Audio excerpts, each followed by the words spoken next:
All right. Well, now we've got somebody that's sharp as a tack that's going to talk to us about what nonsense is going on in Minnesota about changing legislation. So, Dean, I pulled up, I think it is HF 2717. Language is written out, and you tell me where to stop, and you can blab away about what's going on here. Sure. And we'll see about that if somebody knows what they're talking about. But after a few years of relative inactivity due to the pandemic, the Minnesota State Legislature is once again much more active on a variety of fronts this year, including taking a look at public safety issues. And there have been a number of bills that have been put forth, the latest of which is the one that is up on your screen, HF 2717, and which is in the House, and a companion bill is in the Senate, SF 2723, but they're essentially identical. We believe that these bills have been sponsored by a consortium mainly of excavation industry and engineering industry people and organizations. And there's a lot in here, really too much to go over in our session. And there's a lot of different stakeholders attending this meeting will probably be interested, and maybe some items are controversial in one way or another.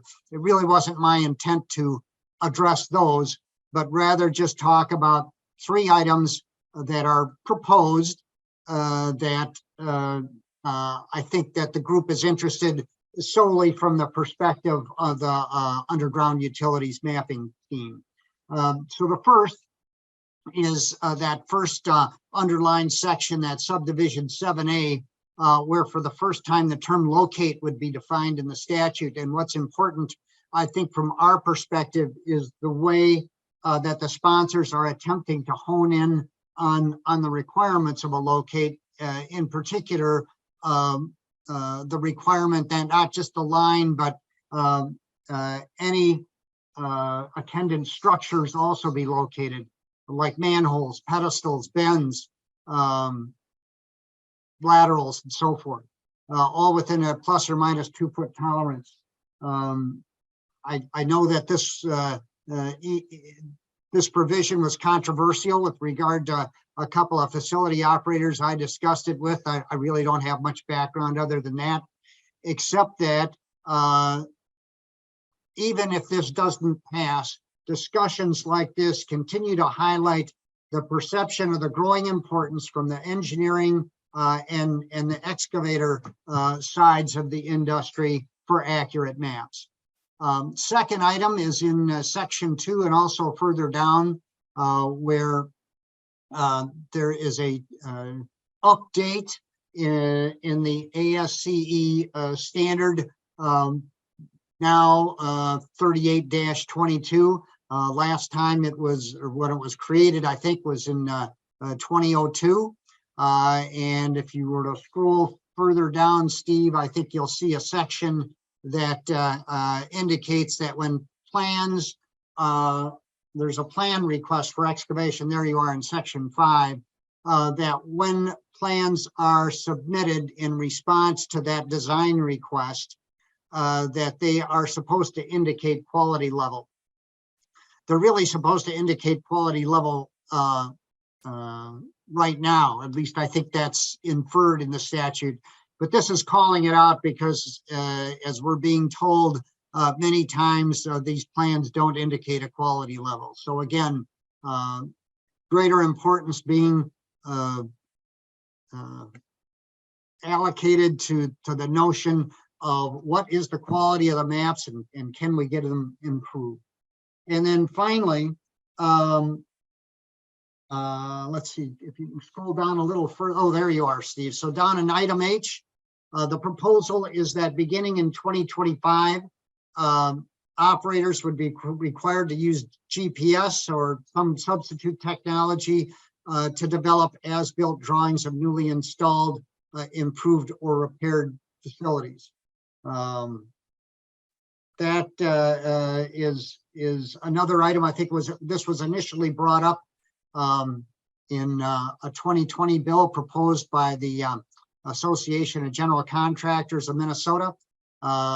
It was felt to be unrealistic at that time. It's substantially less unrealistic now, although smaller facility operators have voiced a concern to me already.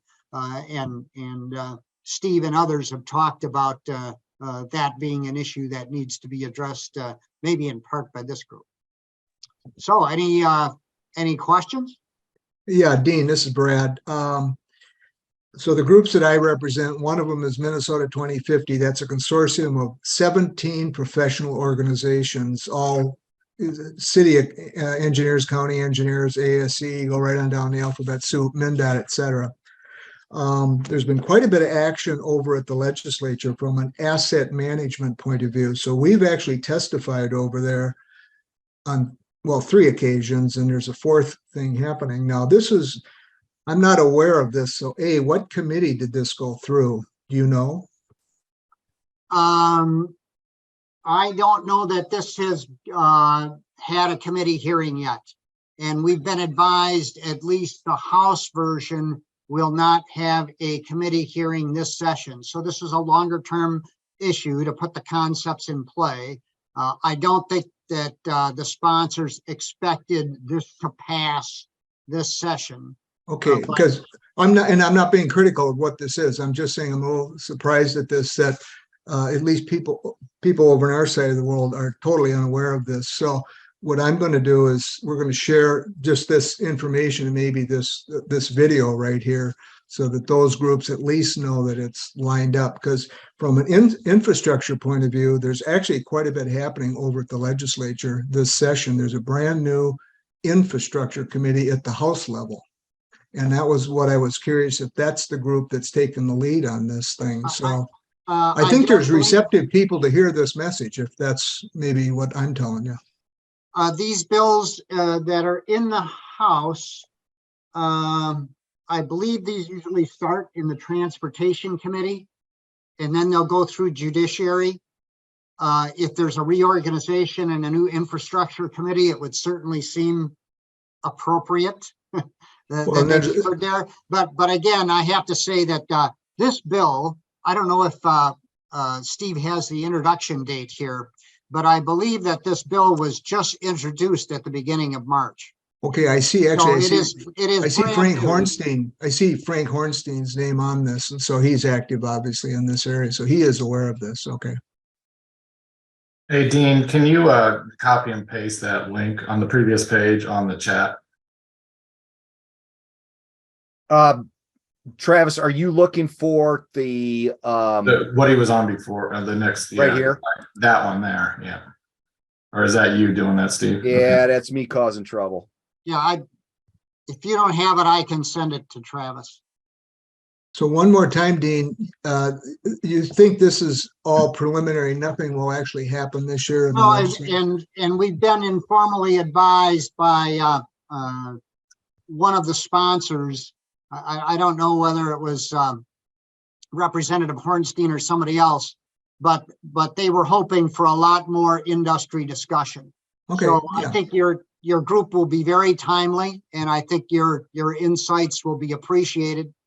And in fact, you and I should probably have an offline discussion, and I can go through some of this and some of the other bills, because some of the things that are in here either duplicate or are handling things in a slightly different way than what some other bills do. But this bill is the one that has the most mapping related change in it, if you will. Well, I mean, if you understand what asset management is, one of the things that we're trying to make people aware of, you don't only make a plan high accurate, you make the as-built high accuracy. And that's what I'm seeing in this bill, that third bullet in this bill, so that you can actually have an actual as-built, or at least a relatively accurate as-built, because historically that's been one of the problems that we have. Yeah. It's a PDF of the plan that was designed, not what was built. Yes, and I think that this refinement is partially in response to that. Yeah, well, good. So no criticism. I was surprised to see it. That's all. Any further I'd- comment? Brad and Dean, I think we'd probably have some maybe constructive, some perspective on some of the verbiage that I saw there, aligning it with the ASC standards a little bit. There's a little contradiction there.